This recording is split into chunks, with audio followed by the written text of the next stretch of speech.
Okay, all right. So let's go ahead and kick this off and welcome everybody to the first annual Computer Science Summit for Washington. I appreciate you guys being here. Thank you for supporting computer science in Washington. This is going to be a learning experience for us, and I really hope we can get your feedback as we go through this, maybe make some improvements for next time, but I think we have a really good schedule for you. So before we start this off with our presentation, I'm going to ask Andrew if he wouldn't mind giving us just a little overview on Hopin for those of you who have not been in Hopin before. Thank you, Shannon. And once again, I echo Shannon's sentiments. Welcome, everybody. I'm Andrew Hickman from Capital Region ESD. I'm the Director of Educational Technology and Computer Science. I'll do a very, very brief tour of Hopin just so you don't get too lost. And this recording will be in the replay area later. So if you need help later, you can always go there as well. So I'm going to just share my screen. We're going to look at Hopin really quickly. And this is what you're going to see. So when you log in, you're going to see the Hopin reception area, which is here. This shows you what's happening now. So when things are popping up, this will pull up just a minute or two before you can see the sessions that are happening. If you scroll down this main screen, you can see the entire schedule. So when you see the entire schedule, you can look at this is tonight. This is what we have going on. And then tomorrow, October 23rd, we'll have all the other sessions. So your main schedule, once again, just pull the screen down. You'll see everything coming up. They had an add to my agenda button. You can go ahead and create your own agenda. You can add it to your own personal calendar. That way you don't miss anything. On the left-hand side, we see stages, which is where you have your keynotes. And you have sessions, which is where you're going to have all those session links. Networking is going to take place after this, where you can go meet with individual people one-on-one, have a 30-minute conversation or a 10-minute conversation, and then switch to somebody new. Expo area is very exciting. This is where we have our Capture the Flag event. So if you want to go try Capture the Flag for computer science, please go there, sponsored by PNNL. Replay lets you rewatch any of the sessions you could not attend. So as soon as they're done, they go to the replay area and you can go review them. And then lastly is our participant experience website. So when I click this will take you to everything that you can experience. Win computer science prizes, do yoga at your desk. So there's all these things here. Clock hour questions are up here with the summit logistics. And please just explore the site. And so with that, I'm going to stop sharing my screen. Once again, welcome everybody. And I'm going to introduce Kathryn. And she's also one of our co-leads with this as well. So Kathryn. Hello, I'm Kathryn Levick from ESD 112 in Vancouver, Washington. I am the Instructional Technology Coordinator and co-lead of our state computer science group.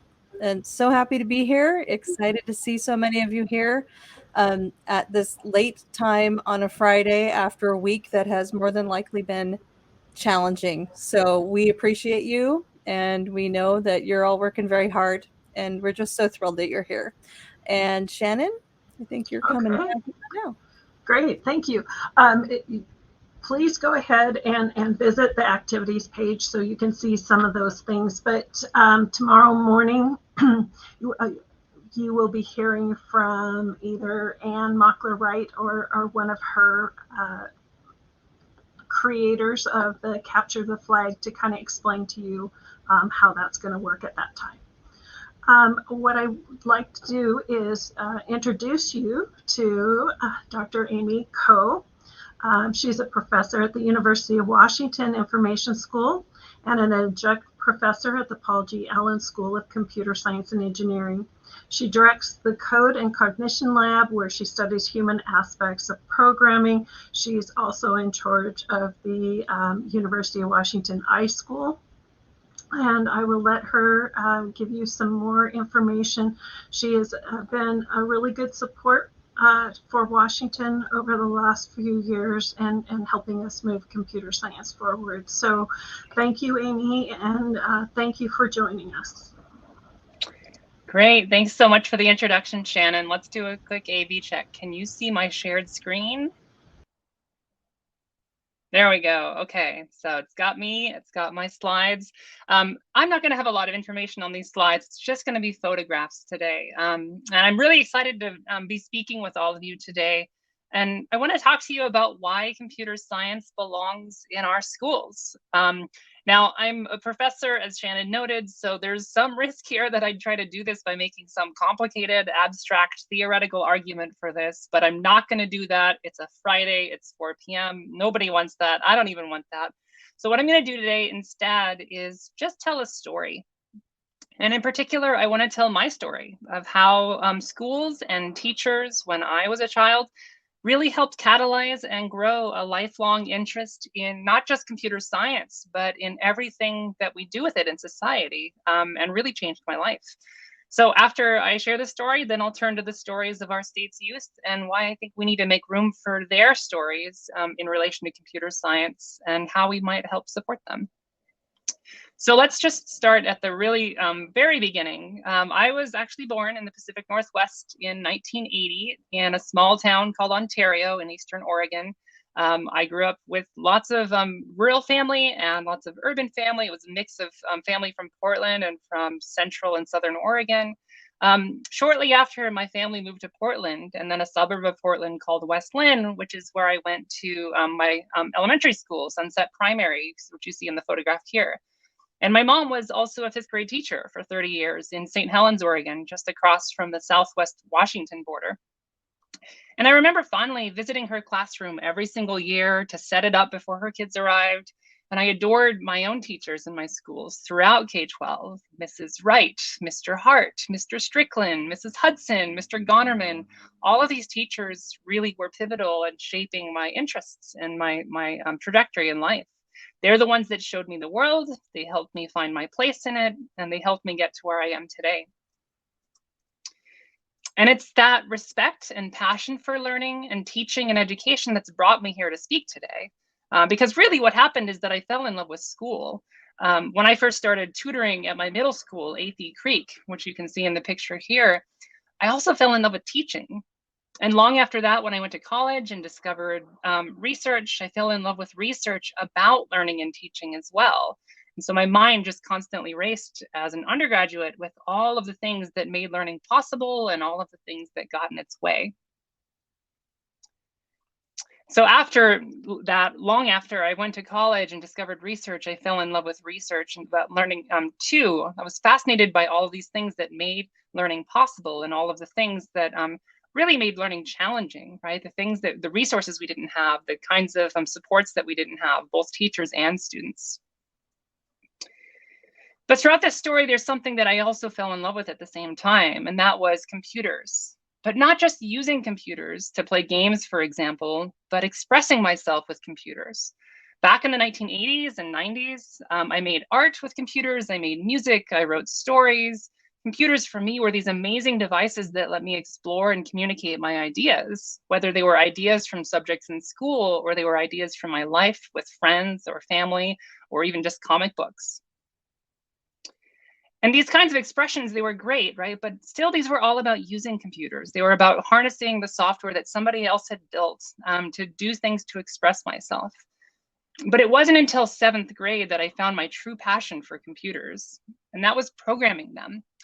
My middle school pre-algebra teacher, Mr. Ryland, spent the first day of 7th grade teaching us how to program a TI-82 graphing calculator to do really basic formulas that we were going to learn in class throughout the year. I have to admit, this was in itself incredibly boring. Nobody wanted to do this. I wasn't fascinated by this. Like the ability to slightly more quickly calculate things with our calculator and customize those things, just not something that I was deeply passionate about. Typing commands to compute numbers was just nothing like using painting programs to create digital art, or using my keyboard to write songs. Here's what was exciting, and you can see a hint of what it was in this photograph of this picture of Tetris. What was exciting was my friend showed me after class on that first day a program that he'd gotten from his older brother, a full version of the game of Tetris running on a TI-82 graphing calculator. And as a devoted fan of my Game Boy and Tetris, Tetris was my favorite game. I could play it for hours. I was mesmerized by the possibility of playing Tetris in class. And we didn't have a way to transfer it because the internet didn't exist back then. So I mail ordered the link cable. And a month later, we plugged the two calculators in, transferred the Tetris program to my calculator, fumbled through all of the transferring commands, waited 5 minutes for the data to move from one calculator to the next. And after a few minutes, I had my own copy of Tetris on my TI-82 graphing calculator. It was just as exciting to me as going to Toys R Us to buy a game, and perhaps even more exciting because this was a game that I could play in the middle of math class instead of paying attention to my math teacher. Now, to my great disappointment, the game was incredibly slow. It was Tetris. It followed the rules of the game. It showed the pieces of the game, but it drew the pieces of the game on the 2D scatter plot screen of the calculator, pixel by pixel, as you can see in this picture here, and only a few pixels a second, so maybe a few pieces per minute. So it was very, very slow and not at all fun to play. So while it was Tetris functionally, it was just not the Tetris experience. Without speed, there was no challenge, and without challenge, there was no fun. And so I was incredibly disappointed that I couldn't actually play this game in class. Now, I could have set this game aside, disappointed that I couldn't play at school and in class, and kind of giving up and trying to make something out of this. But in that moment, something really special happened. I remembered what Mr. Ryland had showed us on the first day of class, the F5 program key, to see the program's code. And so I went into the Tetris game and pressed that F5 button and started looking at the source code for this Tetris game. And I saw the same cryptic commands that Mr. Ryland had described, and I pulled out the manual and I started reading it really end to end, trying to understand what each of those commands meant in detail. And I remember coming home after school every day for about a month, translating a few more lines of code for that Tetris game into English, trying to understand what it was doing line by line to make the game work. Eventually, I understood why the game was slow. It turned out that drawing anything to the plot on the graphing calculator was slow. Drawing scatter plots was slow, drawing curves was slow, drawing text was slow, drawing individual points was slow, and that's what Tetris was using to draw the pieces. But I discovered while reading the manual that there was one other way to draw things to the screen, the text console, where you would normally enter calculator commands and formulas. It was actually possible to render text at any position on the display by providing a row and a column and a character to display. So I set out to replace the part of the program that drew the pieces pixel by pixel with commands that drew to the console instead, using letters to represent different rotational states of Tetris pieces. For example, the L piece of Tetris was just the letter L, and if you rotated it, there were other text characters you could make that would just look like a rotated L. So after a month of trying to make this idea work, trying and failing and trying again and rereading the manual over and over, I finally got it working. Rotating the TI-82 to make the vertical display, and then using the left and right arrows to make the pieces rotate and move and drop to the bottom. And to make it work, I had to not only harness all of these things that I'd learned from this calculator manual, but countless other skills and concepts that I learned in school. The logic that we'd carefully learned and been taught in my 6th grade transition math class helped me reason through the conditional logic of the game. The arithmetic I'd been taught throughout primary school helped me compute where pieces should move and when they should move and how they should move. The pre-algebra that I was learning in the very math class that Mr. Ryland was teaching us helped me use variables and algebra to track game points and winning thresholds.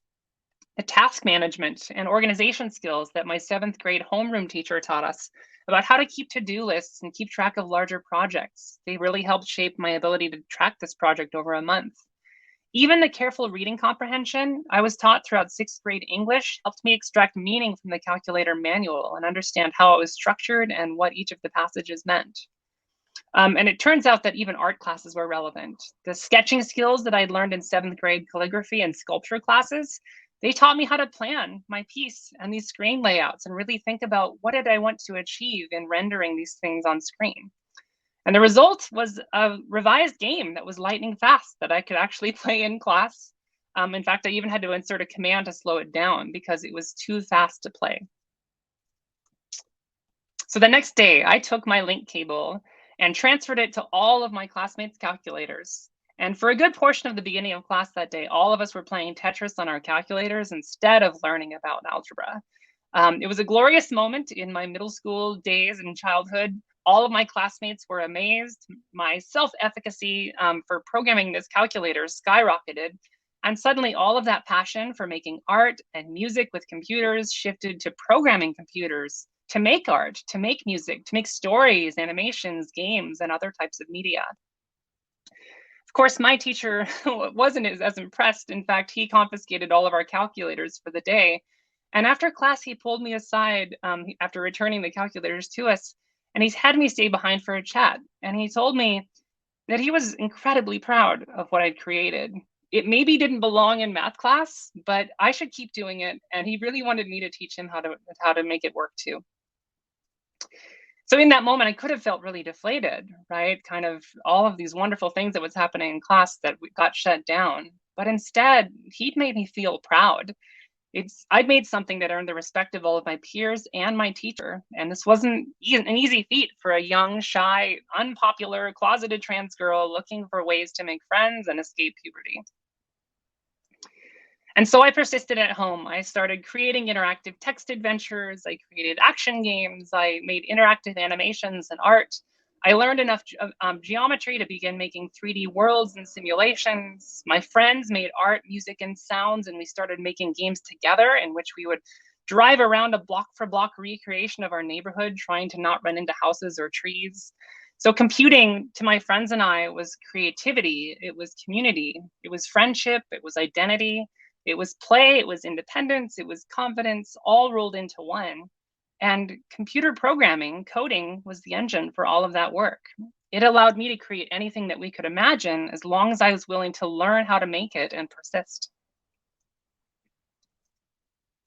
And so while it was catalyzed by school, my learning mostly happened outside of school, without teachers, without mentors, without resources, and without guidance.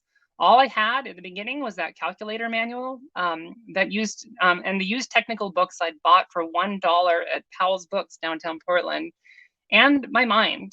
It was slow and it was isolating, but it was my passion. And that trend of isolation continued. While I had many friends interested in art and we had clubs that we made, like the Computer Art Club, I had no one interested in programming. I didn't know a single person at school that was. We had no CS classes in my high school. The closest thing I had to a teacher was a 2-year college, community college student that would hang out in our high school computer lab and tutor me on programming projects. And his form of tutoring was to say, hey, I got this homework assignment. Do you want to do it for me? An exchange student from the Netherlands once came who did have CS classes at his schools. And in the 1990s, he taught me about variables and arrays and loops. And when it came time to apply for college, I actually signed up for the AP Computer Science A exam, but I was the only one in my school that did. And so the proctor locked me in a literal broom closet to take the exam. I only got a 3, partly because I couldn't get out to use the restroom because I was there for 2 hours and they just locked me and we said we'd be back in 2 hours.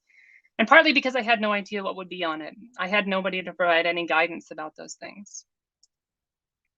So despite the isolation and the lack of support and even the stigma and bullying for someone being somebody interested in computers, those years in middle school and high school shaped who I am today.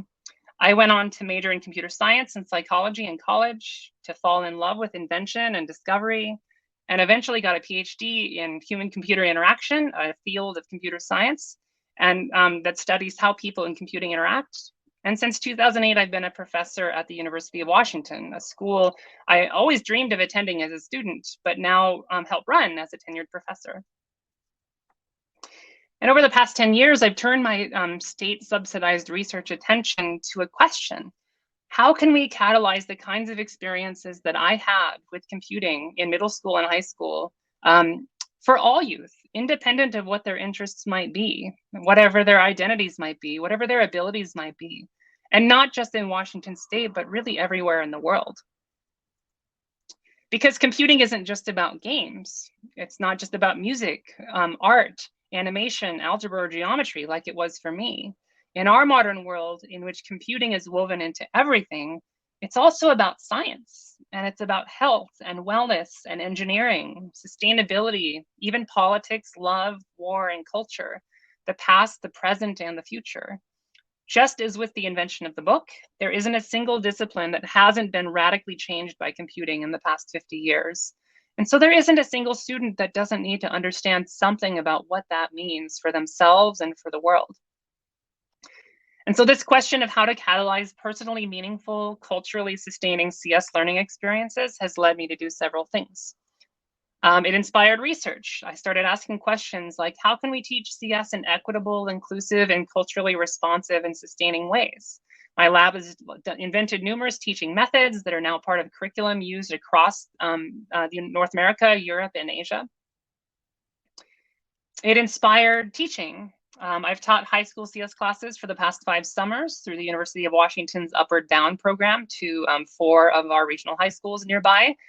And I've also collaborated closely with colleagues in our College of Education to start educating dual endorsed pre-service teacher candidates with math and CS endorsements, science and CS endorsements, social studies and CS, and even world languages and CS.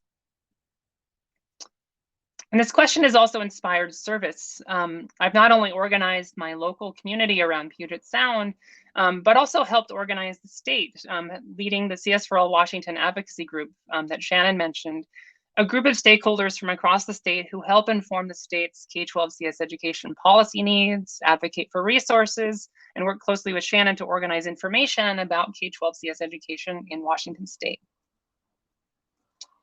My hope is that through all of these efforts, the countless efforts of everybody here in this room, that we can bring computer science into public education at scale throughout our state as standalone CS classes, as integrations of CS into other disciplines, as creative encounters with computer science in after school and summer school programs. We need all of these opportunities to help all youth see that computing is unavoidably part of everything that happens in our modern world. Just like reading, just like writing, just like mathematics, just like science, engineering, and social studies, and human perspectives on society, values, and life. And this can't really come soon enough for our communities, our state, our country, and our planet. We need scientists that know how to harness computing to make advances in our understanding of global warming and sustainability. We need engineers that know how to harness computing to invent and build a sustainable future. We need writers and journalists that know how to report on computing and analyze technology policy to help us make sense of computing's ever-changing role in our everyday lives and our civil rights. We need politicians that understand the fundamentals of what computing is and how flexibly it can be harnessed to accrue and abuse power. We need people in the trades that can help us maintain the ever more computational nature of our homes, our workplaces, our built environments, and our communities. And we need artists and designers who can help us imagine futures of computing that are more just, equitable, and inclusive, and even more joyful than the narrow consumerist views imagined by Silicon Valley and our very own technology companies across Washington state. And of course, none of this happens unless we have teachers who can help youth see all of these amazing, surprising, and empowering connections between the marvel of digital innovation and their families, communities, their values, and their dreams. So what can you do? Teachers, we need you to find professional development that helps you integrate CS into your teaching, regardless of what you teach, and find others who are doing the same. With enough time and enough community and support, you might even find that someday you want to teach a full CS class and move beyond integrations. School and district leaders recognize that computing is no longer something that we can ignore in public schools. It is now part of society and part of our lives, and every child needs to understand more than just how to use computers. They need to understand how computing influences their lives, their communities, and potentially even how to create with computers using code so that they can reshape its impact to be more just and equitable for their worlds and communities.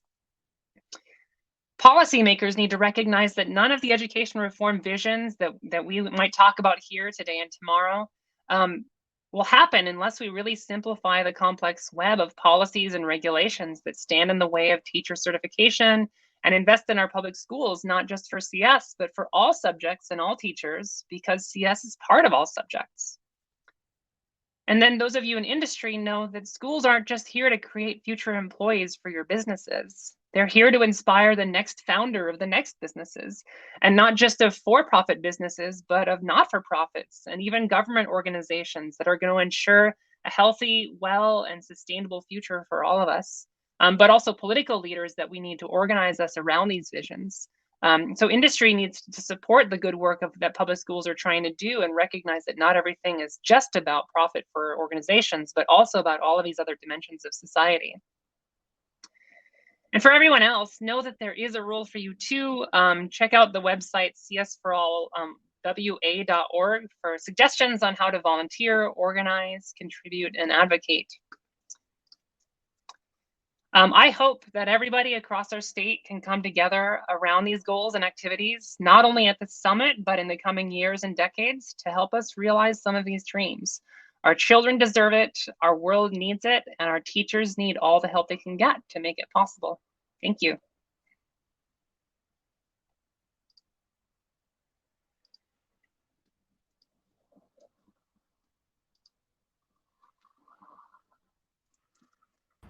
Thank you so much, Amy. That was truly inspirational. So what we would like to do is encourage any of our audience members, if we have any questions for Dr. Amy Coe, to please put them in the chat and we can address them. I also want to mention that we put the link to the website that was mentioned there. So please make sure you check that out and help support computer science education. So with that, let's see if there are any questions in the chat. We're getting a lot of applause. So thank you, Kathryn, Christy, and Wayne. Yay, emojis. So Kimberly did have a question in here. She kind of wanted to know, how can we encourage more core teachers to value CS integration into their teachings and their core standards? That's a huge question, Kimberly. Yeah, huge questions. I love huge questions as a researcher. Those are my favorite. I would say that one thing we have to do, and this is going to be a challenge, I think, so with the way that some people think about computer science, is we have to think more broadly about what computer science is. I think most of you might think of computer science as just being coding, but it's not just coding, right? There are computer scientists at the University of Washington that are studying things like misinformation. There are computer scientists that are studying the effects that computing and the internet has on mental health, for the positive and the negative. There's all kinds of computer science that happens that connects with the human condition and our experiences and our society and our laws. It's not all just about writing software. And so I think that you can really find in every subject area some way of connecting to our computational world that is authentic to the discipline you might be teaching in, but also authentic to computer science at the same time, because they really aren't separable things. All that said, I love programming, right? There's lots of room for that too, and there's lots of integration opportunities there as well, right? I can say confidently as a scientist and as somebody who has a lot of scientist friends that scientists just don't use Excel anymore to do their science, right? They're gathering data and they're writing programs to analyze it so that those analyses are repeatable experiments that they can reproduce and share with their research communities. Science has moved on from the manual calculations of the past century. So computer science is part of science, computer science is part of math, it's part of statistics, it's part of most STEM subjects these days. But I also think it's really part of humanities and social sciences as well. Okay, thank you. David would like to know what teaching strategies you've designed. And there's a second part to that question. Can you also explain more about computer science and equity? Yes.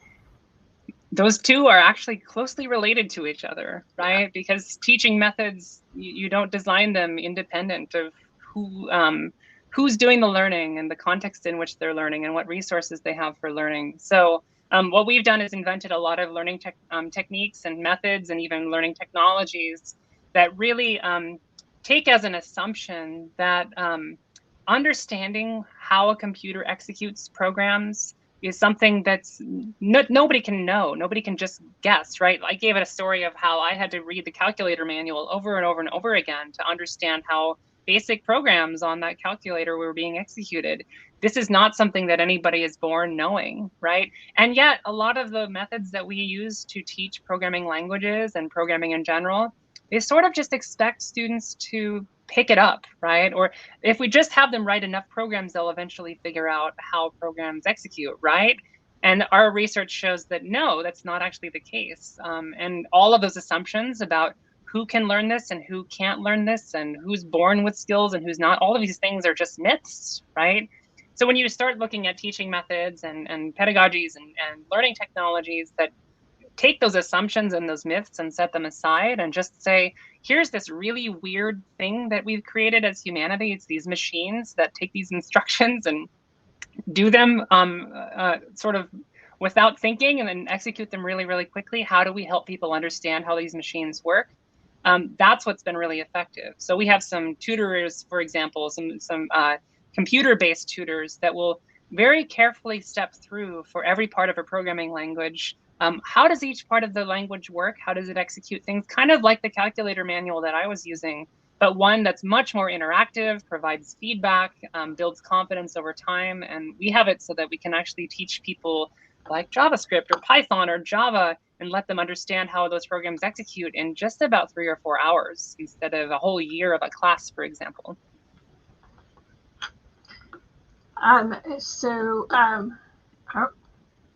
Dawn from Pasco wants to know if you have any suggestions to help with the fact that some students still can't access the internet. Yeah, this goes back to sort of a key point I made right at the end of the talk, which is that making computer science part of public education isn't just about funding CS teachers and funding computer labs, right? It's actually about funding all of public education and making sure that all students have the resources that they need to learn. And here's an example, right? What if it turns out that the really inspiring, catalyzing event in one of our child's experiences at school happens to be an art class, right? That's where they encounter art and CS at the same time. And what if it happens that that required them to have some sort of device that was part of making the digital art that they needed? That may be the thing that sends them off into this pathway of inventing the next version of social media or something. But if that art classroom doesn't have the resources to support that learning, and the student doesn't have that resource to support that learning in art, that's not going to happen. You can make the same argument for a computer science class, but I think it's just relevant for all of schools. So for me, from a policy perspective, I think making sure that kids have devices is fundamentally about making sure that kids can learn in our modern world. And a side effect is that computer science in a standalone sense might be more feasible at the same time. But I think we need to center all of schools from the outset. And I'll briefly add to that as well, just thinking about where we're going right now in Washington State specifically, Senate House Bill 1365 did pass last year, and part of that House bill was connectivity. And so there's new funding structures being put in place, as well as access to more technology, as well as internet being focused on at OSPI right now, trying to create processes to get more areas with connectivity. So we do have steps moving forward as well. Just it's going to take a little bit of time, and unfortunately that's not the answer we want. We don't want to have it take more time because we're here and now. Okay, I'm going to highlight another one. So, how can we integrate career education to include the integration of technology into everyone's professional development past the K-12 experience? From Morgan. Thanks, Morgan. There's a lot in that question too. I think there's many different ways I might interpret that. I think that career is a really interesting dimension of school, right? Clearly, if you're in primary, that might not be totally top of mind, but if you're thinking about CTE and in secondary, that's clearly something, especially around computer science, that we really want to think carefully about. I'll say a couple of things about career. One is that there are just way more pathways to careers than we ever really think about. And that's not just in computer science, but in general. I'll just talk about computer science in particular. Obviously, I'm part of the pathway that involves higher education, right? But in our state, there are pathways that involve 2-year colleges. There are pathways that involve 2-year colleges and then 4-year colleges. There are pathways that involve just high school and then jobs and then maybe college later or not college. There's just all of these diversity of different ways that we need to imagine all of our youth moving through the world, just like all of us have, right? All of our stories are just that diverse as well. So I think the professional development that I'd love to see, especially in relation to computing for all teachers, is one that just recognizes that somehow, in some way, computers are going to be part of what all youth encounter in their careers. And it's not just going to be about learning Microsoft Word and entering data into an Excel spreadsheet, but increasingly it's going to be about even small kinds of programming, right? Like people trying to figure out how to configure their new house's smart bulb, right? So that it stops turning off at the wrong time of night. That's programming, right? We may not think of it that way, but all of these things that we encounter in the world are part of that. And so when we think about careers, it's really about making sure those pathways are visible to teachers so that they can make them visible to students as well. I think the other part to that too, Amy, is that we really have to get rid of all of the stereotypes and the misinformation on who can be successful in this field. There really are barriers still for students, and as Morgan's question says, it goes way beyond K-12. So when I remember graduating with my computer science degree, and my department chair walked me over to education and said, I think you'd do really good if you were a teacher. And, you know, it was the best thing, you know, for me. I mean, I really enjoy what I'm doing, but we can't put people into these boxes of what you think they're going to be successful for, because they might surprise you. Oh, that's huge. Well, and that goes back to equity too, right? And figuring out what are the resources and supports and encouragement and mentorship that so many of our children aren't getting because of the stereotypes that we hold and the assumptions that we hold. And just to make those really stark, I've gone to many computer science research conferences in my career. When I lived out pretending to be a man, people just assumed that I knew what I was talking about and that I was an expert in computer science. All of that became really easily. As soon as I came out, I went to my first conference, one where I knew hundreds of people already. Some of them didn't recognize me, and they asked me who my husband was. Right? That's what it meant to re-enter my own community. So those are the stereotypes that are at play, and we have to combat them whenever we see them, because none of them are grounded in any reality. I'm going to just add one little piece to this as well that I really appreciated from Morgan's question, which talks about integrate. And I got into the computer science world. I'm an ed tech person, but I got into computer science about 7 years ago. So relatively new as an adult. And the biggest thing for me, the biggest takeaway is we have these standards, which is one of the questions. And at K through 8, it's not all about programming. It's not all about coding. It's about problem solving. It's about computational thinking. It's about, I'm looking at the kindergarten standards right now, collect and present the same data in various visual formats. So we have a lot of people that are like, I can't do computer science because I don't know how to program or I don't know how to code. But that's not all it is. It's a way of thinking and processing to move forward. So when I got into computer science as an adult, that helped me do my start. And then my passion continued forward as well. And I've been lucky to know Dr. Amy Ko for a little bit now, as well as Shannon, and they've both helped me move forward. So that's been a great balance. And that's one of the things that's really okay. And I think, Agatha, you talked about this as well. There's lots of things I don't know. I actually have sat and listened to Amy a couple times thinking, what is this really, you know? But what I do is I listen to it over and again and kind of get a better idea of what it is. But we're not just born, like she talked about, with this innate ability to do computing. So I had to read that calculator manual, 100 times. And I get the real question, Agatha, I think, and anybody that's wondering about these things feeling foreign is, what would sustain a student, but also a teacher in that learning, right? Why did I feel like I needed to read that calculator manual 100 times? Part of it was just this really curiosity that was driving me, right? Part of it was that I didn't have any other identity at the time. A lot of our middle schoolers, for example, that's exactly what's top of mind for them. Who are they? Who are they in relation to their peers? What can they grasp onto to sort of figure out how to have some footing in the social world, right?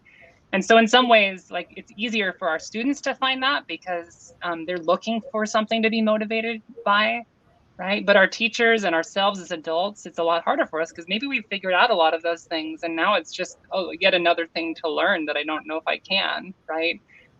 That's the challenge for us, but you can, and there is no shortcut, and I still had to read that book 100 times. Okay, sorry. Yeah, right before you go on, just one last thing. So in my classroom, I made a great big huge poster above my whiteboard, and my whiteboard says, we need to be comfortable being uncomfortable. So explaining how uncomfortable maybe some of these things were for them to learn, but it's the process of learning, and we just need to keep doing that. So thank you. So we have a couple more questions that I just love. So I'm going to start with this one from Agatha. How worried should I be that all of this is foreign to me? Not worried. No. I'll elaborate on that. Computer science, just like every discipline, is a foreign subject, right? It's just not, we made these things up, and more so than even mathematics and science, right? Which some people might argue, well, those were there and we just discovered them in nature, right? Computer science is all really made up. It's just a whole bunch of stuff that we made up about thinking about data and process and procedure, right? And in some ways, that's sort of its blessing and its curse. Because it's made up, nobody knows anything about it until they learn it and they take the time to learn it. But that's also sort of the blessing part of it, right? Which is like, well, once you figure out the made up things that it turned out to be really useful and valuable in creating computational artifacts and software and websites, then you can just start making stuff up too. And maybe you'll find out that you can create something that's valuable for your own context or for other people. So that's the joy that a lot of people get in computer science, is just realizing that it's all kind of fabricated utility. We all just make these things up and then find our way through to make new things. 100% agree. The other thing I'm going to say to that is that's kind of the point of this summit. I mean, this is to help expand our understanding of computer science, no matter what level you are. We're going to have courses that are available for those just entering. And then we're going to expand on those that have gone farther down. So welcome to YCS, and that's kind of the perfect question for it as well. Just to start. Yeah. This is a great one, and I also have this question from Eugene. How do you access more information about those teaching strategies? Hi, Eugenie. Yeah, was there a context for which teaching strategies? Maybe the ones I was referring to earlier? I think it's the ones you were referring to, would be my guess. Okay, yes. On my website, if you go to my website, I can post it in this chat. I have all of our research papers, and there's videos, and there's all kinds of things. None of them are really designed for teachers to quickly consume, right? Some of that stuff that we've done, we've put into other curricula, like you might find if you've done some of the code.org professional development, for example, a lot of the things that are in there actually were inspired by some of the research in my lab and other researchers as well. So that's kind of how I think about the pathway for some of my research is you don't go read the PDFs that we made for a research conference, but rather we find some way of putting it into professional development, or we're building it into our masters in teaching, for example. Those are ways to learn about them. But if you really want to go just see the research itself, that's where all of it is. Thank you. So the next stuff that we do have an invitation, Amy, for you to come speak at a STEM Summit. So You guys can connect later. And then we have a lot of amazing comments. So I'm going to bring a couple to the screen and we can just share them with our audience. I know you can see them in the chat, but I think it's important to show them on the screen. So we'll start with Kimberly. So remove the barriers, but through the stereotypes. This is what we experience in career technical ed too. That's pretty powerful. Amy and Shannon, as you both know, so many of our students do not have models and mentors to expand their understanding of the opportunities available. Providing tools as early as possible can break those stereotypes.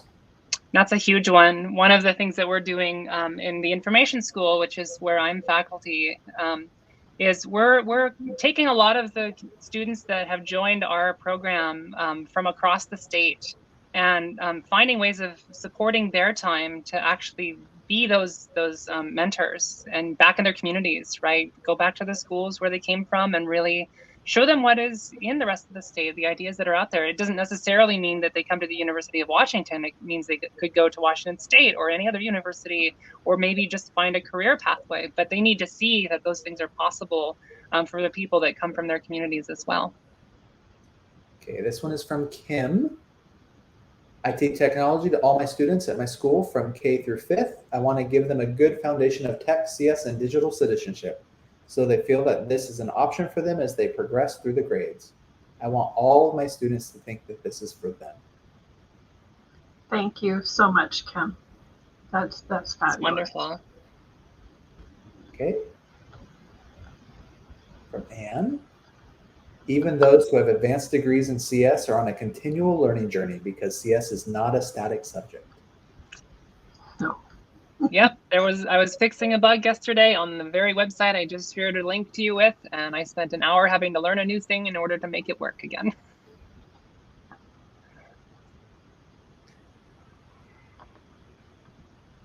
I'm going down a few. There's some questions again, so I'm going to skip down to the questions.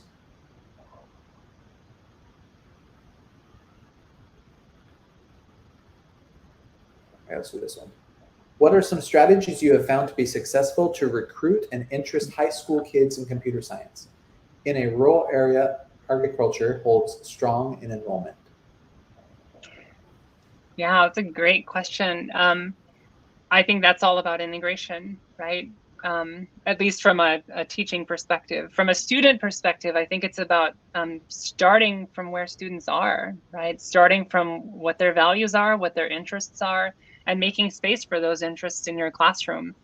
Some of the best computer science classes I've seen in K-12 are ones that really radically make space for every individual student and their interests. I remember teaching a class a few years ago to our Upward Bound students in the summer, and I just let students start from whatever their interest was. One was really wanting to think a lot about particular years of Nike shoes, like not all Nike shoes, just 1998 to 2000. That was his interest. But it turned out that that interest connected to all of these retro releases of shoes that Nike was releasing that had all of these new sensors in them that were used for all kinds of fitness tracking. And then he got really interested in the fitness tracking. And then it turned out that he wanted to make his own fitness tracker to see if he could retrofit his own shoes that he collected. So like you can't predict how one interest might move from there to computing and then back in some way. Agriculture is the same way. One of my best friends in grad school was a roboticist who did a lot of large field robotics things. But it turned out that what his primary dissertation topic was dealing with huge John Deere tractors who that were being automated to do lots of the work on some of the larger farms. And they had this problem where every single time a fly would fly in front of the camera that was doing the driverless automation with the tractor, the fly looked like a boulder because it was big and blurry. And so the tractor would slam on the brakes and stop doing all of the work. And suddenly these tractors were useless because of flies. So his whole dissertation was helping John Deere make it so that the flies wouldn't stop the tractors anymore, right? So finding those things, that's where I think some of those integrations have the greatest potential. Yeah, and I think you can look in your communities too. I know in Yakima they took some students into some apple boxing areas where they were using robotics. So there's a lot of computer science that's in some of that as well. Okay, I think we have time for 2 more questions. So I'm going to pull up Patrick's question. So, bio teacher attending this workshop due to a personal interest in computers, built my own gaming PC in 2016, which I've upgraded over the years and I'm using this for a moment. Do kids learn the basics anymore that I learned as a kid? Do they learn CPU, RAM, ROM, the history of computers, beginning with vacuum tubes or the invention of Palm? Yeah, I'm happy to tackle this one. This is a fun one. The short answer is kids learn what we teach them, and we're still figuring out what and how to teach them computer science at all levels. There are some guidelines from the state around K-12 CS standards that point to all of the things that they might learn, and some of those standards do point to some of that hardware knowledge around the physical computer engineering concepts around what a computer is made of. But that's only just one small part of computer science, right? That's just a little tiny fraction of it. I would say that it's also probably not the most interesting part, because these days computers aren't made that way anymore, right? They just are fundamentally different on many different levels. And so if you want to go down that path, there's a whole different discipline of computer engineering that really gets into the details of how do you physically manufacture a computer so that it's fast and reliable and doesn't consume too much energy. Okay, so we have one more question we're going to take here. And so Chad says, you know, we're always hearing that 67% of all new jobs in STEM are in computing. Actually, that's increased to 85%. In the latest data, but only 11% of STEM bachelor's degrees are in computer science. So, you know, it is true. The experience that high school CS course enrollments are even lower. How can we promote CS elective enrollment? And I think that's a very key part that you said there, elective enrollment, especially from counselors, and making it a priority for our administrators. Electives are pretty much treated as electives, and I think that's one of the things that we're looking at.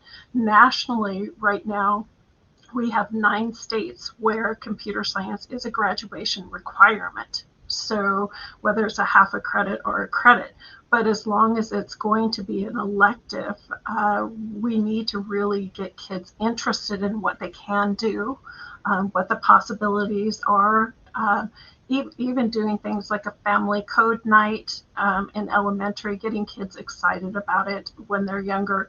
But again, too, breaking down stereotypes. There's so many layers, right? You mentioned policy, stereotypes are a huge part of it, right? I remember when my daughter was considering taking a CS class and she's like, well, there's only boys in it and there's all of these boys in it. Why would I be in that class, right? It's teachers and school cultures that shape and reinforce some of those stereotypes, and then we have to resist. But it's also pedagogy too, right? Like I mentioned before, why would a student want to enroll in an elective if what they think they're going to learn and what's actually taught is a whole bunch of abstract ideas about Java programming that has no apparent connection to any of a student's interests or passions or goals in life, right? But if they perceive that those electives actually will directly connect to the things that they really care about in their lives and their interests and their communities and families, why wouldn't they want to join, right? It's about the thing in their pocket and about their interests at the same time. Mm-hmm. I think we are kind of at a crossroads. We're looking at ways to bring computer science in, but we're still so unknown. I talk to people all the time. I had a superintendent tell me that his son knew how to use Google, and that's all he needed for computer science. And so not really even understanding what computer science is part of the problem. And it's not about Googling, it's not about using a word processor, and it's really about making our students innovators and creators and helping to make those solutions that make our communities better. So the question's more like, we need to keep it moving forward and increase those opportunities for students, but we need to some way get rid of some of those barriers that are keeping our students, even superintendents who don't believe in computer science are still there. They don't believe in digital education either. So we have to move forward, and we have to help everybody understand the importance. Partly it's hard to see that because it's hard to see computing, right? Yep. You can look at so many other subjects and like point to the physical object that represents. What does it mean to study physics, for example? Oh, I can just walk and I'm doing physics, right? But what is computer science? Because it's not, as you said, it's not just Googling or just using some software. It's all of these things that are often hidden, right? But it's actually things that are visible to other people. Like I have one of my cousins, for example, does a lot of car mechanics. But car mechanics these days is not actually about all just mechanics, right? It's also about getting the data from the sensors inside the engine, doing analyses on the data, doing some inferences from your data analysis about what the problem might be in some component, right? Without ever taking the component off. So suddenly car mechanics is data science now, right? So that's where the world is at right now. And I think that's the key thing that parents and district leaders and all teachers need to understand, is that the world is not built like you were taught whenever you were taught. It's different now, and we need children to understand that and be ready for that world. Yeah, and so what we're hoping to, with this small summit that we're doing, is that we answer some of those questions. Why CS? Why is it important? What are some of the new innovative things that can help students be more interested and actually prepare them for making those decisions once they get up to secondary education on where their passions are, and letting them try that. So I really appreciate Amy for being here. Thank you so much. I think this has been a really great discussion. I loved all of the comments and the questions, and I think you're going to find in the sessions that come up some other information about script, a way to get things into some school districts, as well as some innovations and things that are going on. So I thank you very much for being here, and thank you, Amy, for starting us off with that why question, and why CS, and where do we start, and where we are going. Thank you. I'm here to support all of your good work. So if there's anything I can do, just let me know. Great. So, Andrew, do you want to round us up and tell us what's next? Yeah, I want to thank everybody once again for the chat. Thank you, Kathryn, for manning the chat with us as well. What we're going to do next, this was our opening keynote. Welcome to YCS. We're very, very happy that you're here. Dr. Amy Ko, inspirational, wisdom, everything else when it comes to computer science. So thank you for your opening. And where you will all go next, you have a couple of options. Option number one, you could do networking for tonight. So we have the networking room open for another hour. And networking is this. It's basically you go into a room, you click a button, and it pairs you up with one of the other people in this summit. And you can have a discussion for up to 5 minutes. Once the 5 minutes is up, you get swapped to another person. So this is your opportunity to meet new people in the field learning about computer science, or who have been doing this for a while. So we'll be there as well. We'll rotate in and out with you. So feel free to do networking. You can find that clicking the networking button on the left-hand side of the hop-in menu. The next thing that you can do is you could go to Expo. In the Expo area, we have the option for you to do a Capture the Flag event that was created by PNNL, one of our partners, Pacific Northwest National Laboratory. And there is instructions, video, everything in there. So feel free to go there and try Capture the Flag. The other thing you can do tonight is go to the Participant Experience website. There's a button on the left-hand side of the menu. It says Participant Experience website. Joel also put information about it in our chat in the main area, and you can do it there as well, where there are prizes, there are activities for you to do, there's videos to watch, and the prizes are good, just so you know. Yeah, we have an Arduino classroom set, 27 Arduinos. We have Make It classroom Kit. sets. Yep, and classroom set of the micro bits. We do have some books too that we're going to randomly be giving out, and we also have a little AI code.org bot that somebody might win as we're going through there. So there's more information on that tomorrow morning with our